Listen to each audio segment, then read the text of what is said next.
syndicaux et par un certain nombre de personnes interviewées, de chauffeurs, est tout à fait légitime. Ces agressions sont lâches et inadmissibles et inqualifiables. Donc ça, c'est un premier point. Nous, on a tous été très choqués par cela. Et je veux dire qu'il y a eu non seulement la réunion de cet après-midi, mais samedi soir jusqu'à 22 h, nous avons travaillé avec l'intersyndicale pour trouver des solutions. Alors, quelles sont les voies de passage ?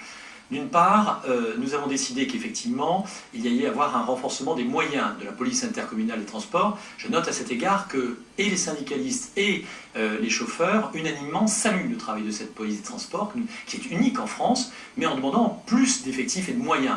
Moyens matériels, donc nous avons un véhicule supplémentaire qui va arriver dans les jours prochains, et nous avons mis en place un dispositif cet après-midi qui va permettre notamment le samedi matin, le dimanche matin, aux sorties des discothèques, d'avoir un équipage de plus de la police des transports, 2 équipages de la police municipale d'Orléans, et d'avoir également, le directeur départemental de la sécurité publique était présent, un renforcement de la présence de la police nationale.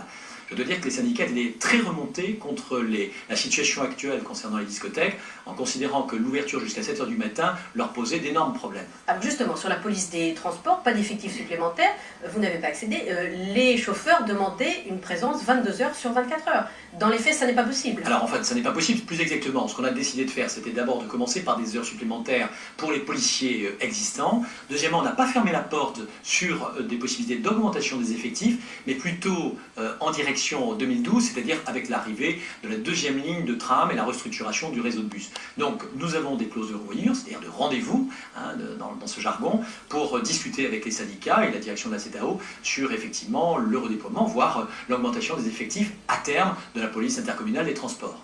Florent Montillot, vous êtes le monsieur sécurité sur Orléans. On peut se poser la question ce soir, des caméras, une police de transport, beaucoup d'effectifs, pourquoi faire? Pour quel résultat? Les agressions se multiplient, le climat de violence augmente. Alors si je puis me permettre quand même, cette agression lâche, scandaleuse, très choquante et qui nous a tous blessés, ne doit pas cacher la réalité de l'évolution sur une dizaine d'années. C'est-à-dire une baisse considérable, y compris dans le quartier où s'est déroulé ce fait, c'est-à-dire avenue de la Bollière, puisqu'on a sur la source une diminution de 82%. Donc on a une baisse. La seule chose, c'est qu'on ne peut pas accepter même un fait aussi lâche et aussi agressif.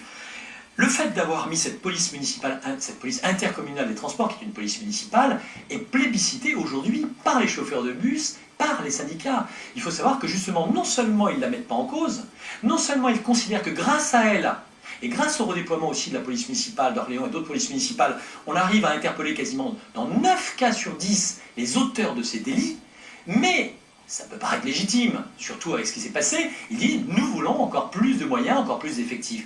Pour l'instant, il ne s'agit pas d'augmentation des effectifs, il s'agit d'une augmentation des heures de travail sur le terrain. Et dernier point, si vous me permettez, d'une articulation, d'une meilleure articulation et d'un renforcement de la coopération entre cette police des transports, la police municipale, notamment celle d'Orléans, et la police nationale.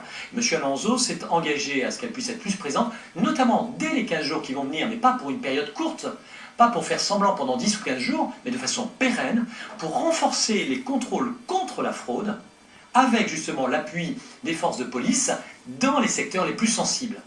Ok, merci beaucoup Florent.